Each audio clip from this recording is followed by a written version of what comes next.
We have a rare treat for you this weekend. No, it's not an end to a little unwinning streak. We can't even offer you amazingly entertaining football. What we can offer you as a rare treat is a 3 o'clock Saturday kickoff. Rare as the as the long speckled thrush. Or sorry, I've got to restart that again. The fucking speckled thrush. I know I'm thinking of thrush. Terrible. Hold on. Fucking hell. Anyway, right, excuse me, right. We have got a special treat for you this weekend, a rarity, no doubt. A very, very rare thing indeed. It's not a win, by the way, and it's not entertaining football. We can't guarantee either of those. But what we do have is a 3 o'clock Saturday kickoff as we play Nottingham Forest. An absolute miracle. I've got my old man with me. He's going to talk us through, help to plot a course in our build-up to that game. We're going to discuss both teams. We're going to start off with Nottingham Forest. What are your thoughts on Nottingham Forest, sir? Well, normally I would be quite looking forward to this fixture. They're not a bad side, but they shouldn't be anything to worry about normally. But, the state our defence is in at the moment, they worry me a lot. And Chris Wood is just one of those players who keeps scoring goals against us. So I'm hoping he's not fit. That would be a help. Have you paid much attention to their do you think they've changed much since I think Cooper left and Nuno Espirito Santo took over? They seem to be getting slightly better results. They got the normal sort of dead cat bounce that you get when a new manager comes in, and that's tailed off a little bit. But their problem all season is they haven't been scoring enough goals.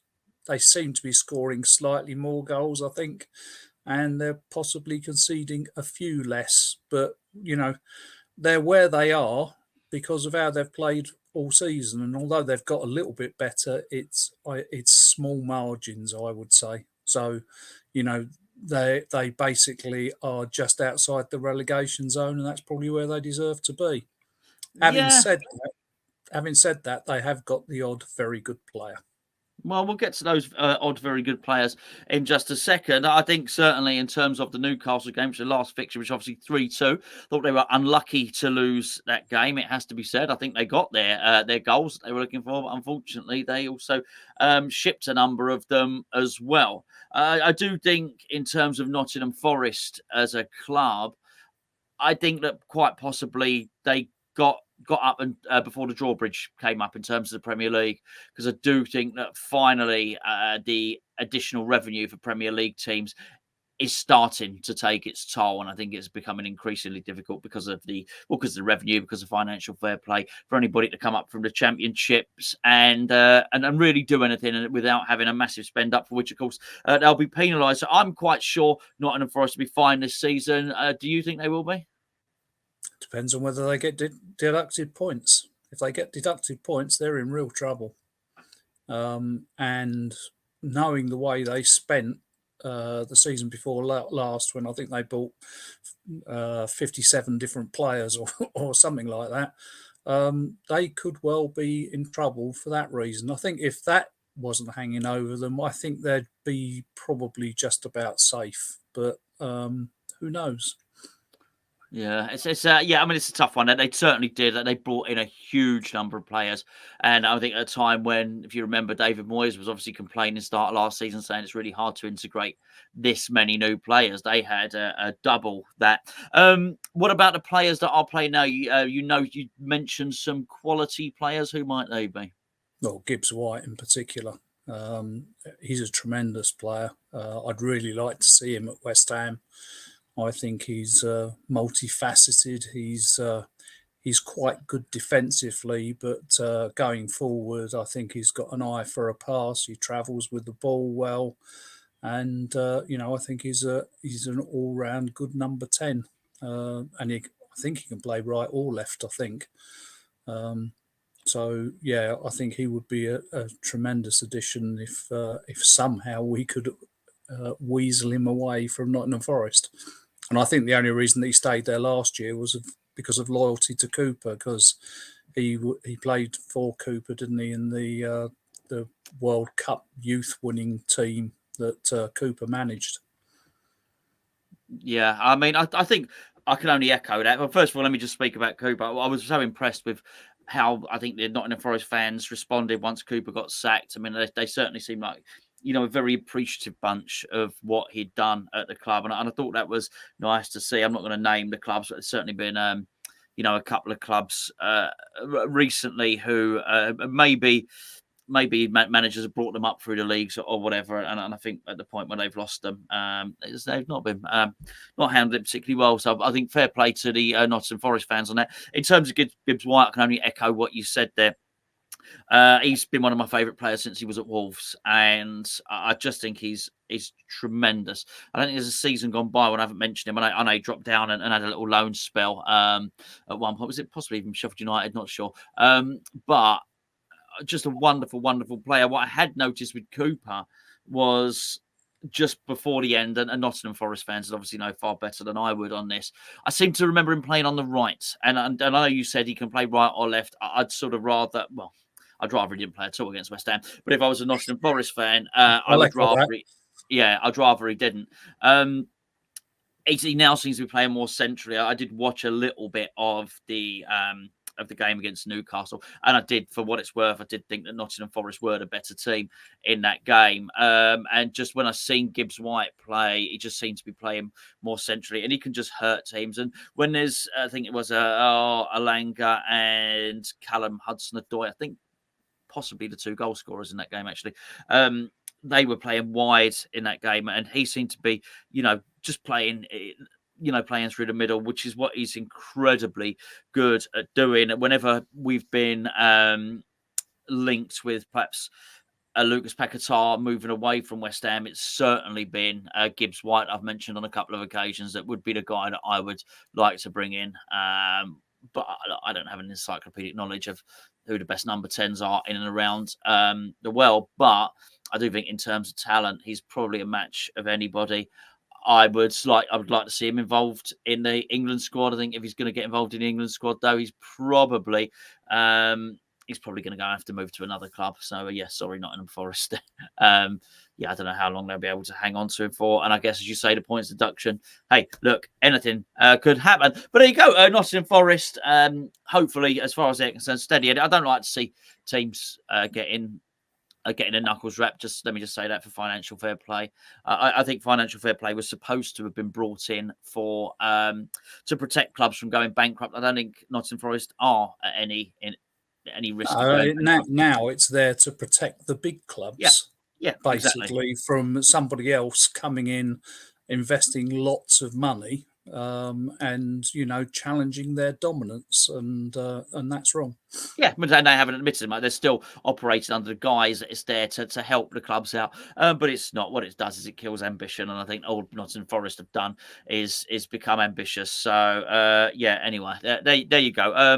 Lots to like about Nottingham Forest. It has to be said, and probably a stable and influence in terms of Nuno Espirito Santo. Right, we are going to get on to West Ham in just a second. But before I do you, if you're like a young man like me and you like football, then this may well be the game for you, particularly if you're an old man like him and you like bingo. Then what we've managed to do is we've managed to combine both of these wonderful pastimes together to create the Match Bingo app. Now, if like me, you struggle, it's incredibly complicated if you're looking at accumulators and you're looking at bet builders and you just really want someone to give you a tip and do the betting for you, then Match Bingo really is the app for you. What it does, it basically gives you a bingo card, and on that bingo card, what you have are throw-ins, corners, goals, cards, all that sort of thing, and you've got to complete lines. When you get a line, you claim the line, and you claim your bounty, not the chocolate bar. It's actually proper money. Now, this is 18 above because it is a betting app, but there is a free-to-play game. One of the Premier League fixtures each and every week is a free-to-play game. So if you register by using the link below, get involved, bet on one of the games. You don't even bet on it. Just get your card, get your bingo card, follow it. It's quite interesting watching the game. There's a corner and you tick it off. It does it for you. You don't have to tick it off with a pen. Win yourself some money. We actually had a Hammers Chat winner last week, which was Rob, won himself some cash. That's Match Bingo. Go and check it out. Please use the link in the description below. They'll know you've come from Hammers Chat. Now, in terms of West Ham for this game, there is quite a lot to discuss here. In terms of injury news, it's all very cat and mouse. And at the point of recording this video, we haven't heard from David Moyes. And do you know what? For once, I'm actually interested to hear from David Moyes. Or maybe I'm not. As we understand it, Lucas Paquetá still won't be available for this game unless it's smoke and mirrors. And this is sort of a bit of misdirection to full Nuno Espirito Santo. But what we understand is that Mikel Antonio may be available from the bench for this one. So just before we get into how you're feeling ahead of this game, how big a miss is Lucas Paquetá going to be for this one? Absolutely huge. We've just got no creativity without him in the system that Moyes plays. I felt incredibly sorry for Bowen and Kudus last weekend. Feeding off scraps does not give it justice. I mean, they were just running around. I was going to say like headless chickens. They weren't headless chickens, but they may as well have been, because there was no purpose to it. And every time we got the ball in midfield, we just basically passed it back to Arsenal. Well, listen, we're going to discuss what we think you would do. Do you think that David Moyes, bearing in mind, I mean, surely even he must know that his job's under massive pressure here. Do you think that David Moyes will change anything? Well, the trouble is a leopard doesn't change their spots. I think he'll drop Johnson because, that's the standard thing that he does. He set the guy up to fail, playing him left midfield, a position he's never played before in his life. I mean, he's hardly ever played in midfield, in the Premier League. So to set him up playing left midfield against Arsenal in the form they're in was just suicidal. And I think, Johnson did partly give up in the game, and I don't like seeing it happen, but I can sort of almost understand it. He's got to do something about Zouma. Has to do something about Zouma, because if Nottingham Forest play the sort of attack I think they're going to play, they've got three very quick forwards, and they'll absolutely bury him. Is it Awangi? Awangi, yeah. Yeah, he's been off playing in the African nations, hasn't he? And I think Notts Forest have really missed him. They seem to play much better when he's leading their attack. So he'll be back on Saturday, I'm sure. Hudson-Odoi seems to be coming back into form. He scored a couple of goals and an assist, I think, in the last 3 or 4 games. So yeah, I'm worried, and we have to have some pace. If it was up to me, I'd play Johnson at right back. I'd play Mavropanos and a Gerd and an Emerson, but I don't think. No, don't worry about that. It's fine. We'll do your team, and you're quite right on Awanyi. He's he's got strength, he's got pace, he could cause all manner of problems. And it was someone that has impressed me every time I've seen him play. And to be fair, I probably should have mentioned it earlier on in the video, fair play to Gio, because when I went to the home game against Nottingham Forest, and Gio said before you go, he said, keep an eye out for the central defender, Murillo, and he was sensational. He's a great player. Again, I'd imagine some of the bigger clubs will be looking at him. I've got to echo your back four there. I take it you're still picking Areola in goal. Yeah. So I would mirror that as well. Johnson at right back, Mavropanos. Look, nobody was brilliant. In fact, nobody. Having said that, I actually think we're very lucky that we're able to pick Areola this game, because I think, according to the Lords of the Games, he should have been sent off on Sunday. I don't think we had a covering defender, and he did not make an attempt at the ball. And the laws are, if you bring somebody down in the penalty area and you're not going for the ball, it's a red card. Yeah, so well, I think we're very lucky. Well, I'll take a bit of luck because we didn't have much That of was the only luck we had that day. yeah. I sort of work on the assumption that every team's going to get a couple of bits of good luck. It's just how much bad luck and how much bad performance you're going to get. So I would certainly Mavropanos, and I thought Mavropanos and Phillips were okay. I think they're Yep. probably the least scarred, maybe by the performance. I also think Johnson again can hold his head up high. This season he's master play left wing, left back, central midfield, right wing, and right back. And so you know what, he was far from our worst performer. So yeah, I'd put him in at right back because I don't think Soufal's been in very good shape at all. Albeit I don't question his attitude, Soufal, but I'd put Johnson right back. Back four exactly the same as yours. What would be the composition of your midfield? I'd play Ward-Prowse and Phillips as Okay, the central players with Alvarez behind them. Yeah, okay, I would mirror that. Mirror that midfield. Absolutely, I was quite impressed with Phillips's long range passing. Actually, Yeah, I thought that was good when he came on, and he'll well, benefit from that. he was the only one who was trying to make things happen. And yeah, it didn't come off, but none of the attempts he made were stupid attempts. They were, they were speculative, but they were speculative in the right area of the pitch.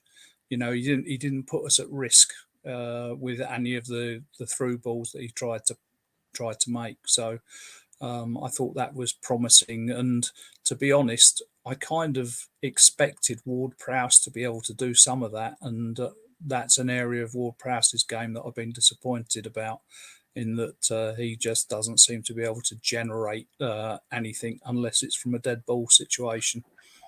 Yeah, it is rather disappointing actually, and even those have dried up at the moment. Okay, I mean, well, that just leaves your front three, if that's I'm presuming you're going to play. What you're going to do there? It ain't easy. How would you play it? To me, you've got to get Bowen away from the centre forward position. So I'd play Mbama. Give the guy a chance. Don't play Ings. I know Ings scored 2 goals against them last season. One of them was off his arse, to be fair. Yeah, exactly. He's just so immobile.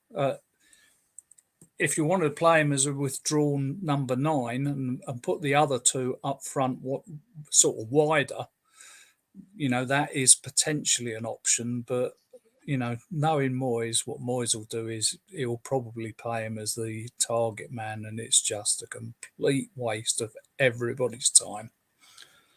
Yeah. Well, I would do a similar thing. I've obviously, but I say a similar thing. I'd just play Cornet up there, is what I would do.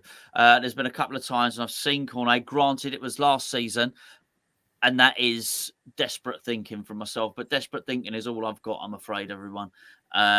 It's all I've got. I cannot think of anything that's sensible or anything that makes sense, or there's any square peg for a square hole here, unfortunately. So I can only go with the guy that I think looks pretty good in terms of getting behind a defence. So much so that he's offside a lot of the time, but it doesn't mean he's trying to get there. I also think, and I understand there's three lefties. I also think that there's an opportunity for them to swap positions throughout the game and maybe just cause some confusion to that defence, as already highlighted. One of the centre backs is a very, very good player. So I do think that we could possibly cause them some problems there if we do that, although it is a worry that whoever David Moyes deploys is going to be left isolated. I think what it was also quite evident watching against Newcastle was that it was Nottingham Forest who were the counter-attacking team. It was Newcastle who had the lion's share of possession during the game. Yet it was on the counter-attack that Forest were most dangerous, and they were unlucky to lose the game. I thought at least. Whilst Newcastle had most of the shots, I felt that Forest had most of the chances, and I was looking at it, and they did seem to be at times they were looking pretty damn dangerous, actually, which is a little bit of a worry. And I think if people are going to be expecting an entertaining game in terms of football, I'm not sure they'll get one. I do think it'll be a cagey encounter. I also think that you're looking at this, and at the moment, probably even a draw for Nottingham Forest is not a bad result. If they can just continue to pick up points and they don't get their slap on the wrist or whatever, that they will be absolutely fine this season, because they're comfortably 3 worse teams than them. I think where you've Does got that include us? if in form at the moment, but I can't imagine Forest would be looking at West Ham and thinking we'll catch them, because I do think, as much as it's terrible that we're a one-man team, and I don't think we are, because I do think Bowen and Kudus and Alvarez, I think the side crumbles, and Alvarez is missing as well, by the way. Yeah, agree. Totally. Just for a different reason. So I don't, when I say one-man team, I don't mean it, but I'm also not being flippant. So what happens is the midfield ceases to function when Alvarez isn't there. The attack ceases to function when Paquetá's not there. But if you're going to concede that we are a one-man team, you also have to factor in that one man might come back. And if and when he comes back, we'll start winning games again. So I think it's a big stretch to think that Nottingham Forest will finish above West Ham. They won't even be looking at that. They'll just be looking to get as many points as they can. But here's the problem that we've got. If the next round of fixtures play out, and I know we're playing on Saturday, I haven't had a look and seen where everyone else is playing.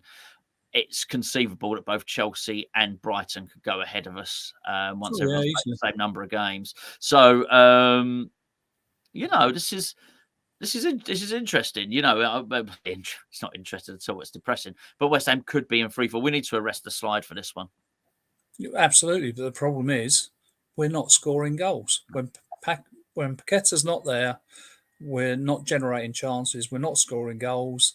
And Bowen, with the exception of Watkins, has played more minutes than any other forward in the Premier League this season. He's also played in the European games and all the cup games that we've played. I mean, is it 1 goal we've scored since the new year in the league? One from open play? No, just one. Just one in total, I think. We only scored against Bournemouth, haven't we? Yeah, I mean, it's not good. I mean, were you surprised? I was shocked that when it was clear, not only that we weren't going to win it, but we were going to lose by a landslide. I was really surprised he kept Bowen on, getting whacked up, getting bullied up front. He should have just to protect him, even if it's just for some peace of mind or something, just withdrawn him from the game. At the same time that he probably withdrew Emerson, at 75 minutes, because we know there was always going to be at least 5 minutes afterwards or whatever. He was just getting absolutely battered there, Bowen. Do you know what? It felt like I know it wasn't, but it would have felt to Bowen like a punishment being left out there. What did you think of that? Oh, incredibly sensible to take him off, so he didn't do it. I mean, fair play to him. He did take Alvarez off, but I think he was worried about Alvarez getting sent off. Yes. Probably for 2 yellows. And Alvarez, I think he's a little bit hot-headed. He's not, he's not mad. But I think at times you can light the touch paper a bit with him. So it was sensible to take him off, but he should have taken Bowen off at the same time, because at the moment he's a very precious resource. There's only him and Kudus who look like they're ever going to score goals, and as we said earlier, they're feeding off scraps. Yeah. Do you have any hope at all for this game? Yeah, 0-0. Yeah, is the only hope, but I don't think we'll achieve it. Forest have scored quite a lot of goals recently. I mean, they scored 3 against Brentford, didn't they? They scored 2 against Newcastle. Yeah, I know they're in good form, obviously. Showed us how it's done in the cup as well. Yeah, and as I said before, Wood always seems to score against us.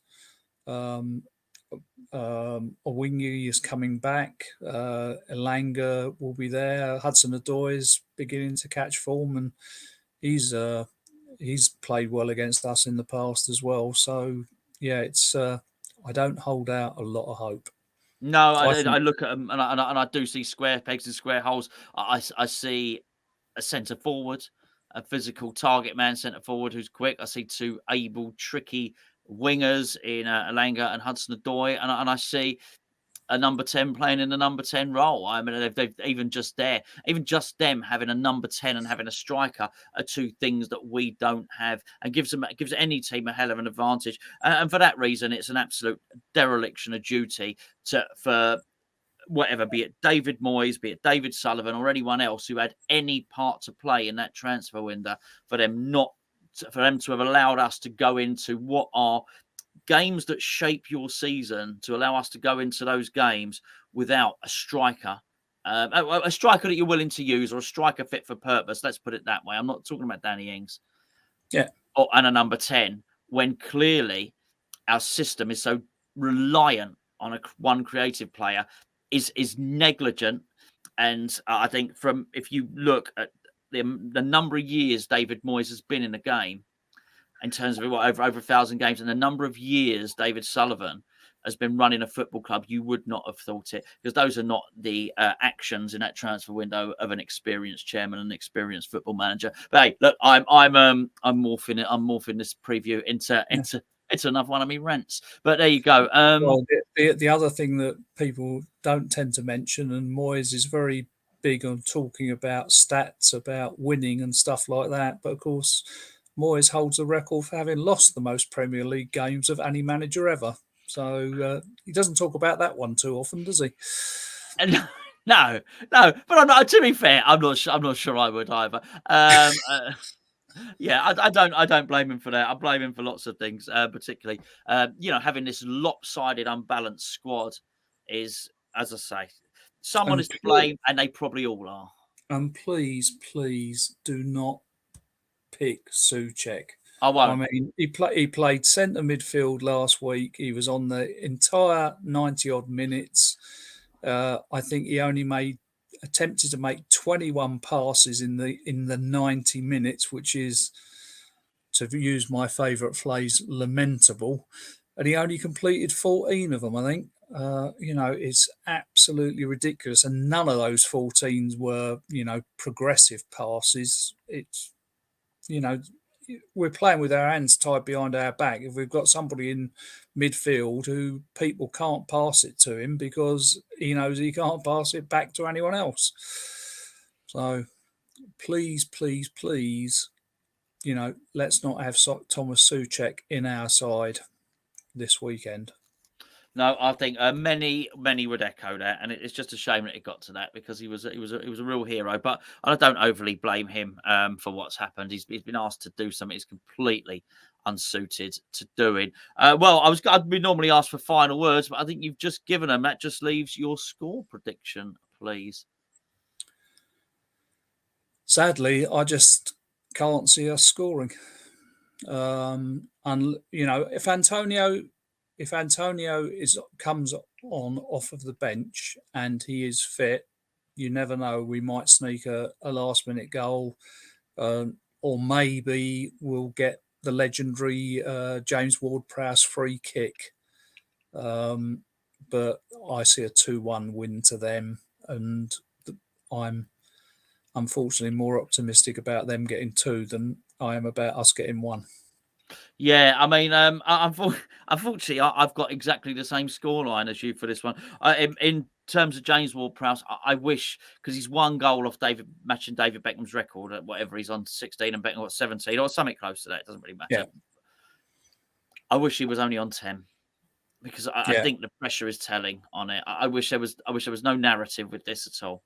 And I think he would have scored 1 by now. I really do. It's a big thing, isn't it? That mental aspect in sport, that sometimes something that preys on your mind can stop you doing something which you were just doing naturally before. To give you a little thing. So basic, there's I'll give you 2 examples. So the first one is, I think it was Eric Bristow turned around to Jockey Wilson. I think I might have this story slightly wrong. And when they were playing darts, and they were on the hockey, and when he was on the hockey, Jockey Wilson apparently was about to throw, and Eric turned around to him and he said, "Jock, do you hold your breath when you release the dart?" And it just threw him. because he didn't know. He'd been throwing a dart. However, he didn't know whether he's breathing in, out. He hold his breath. He didn't know. His mind. It completely mucks up his technique.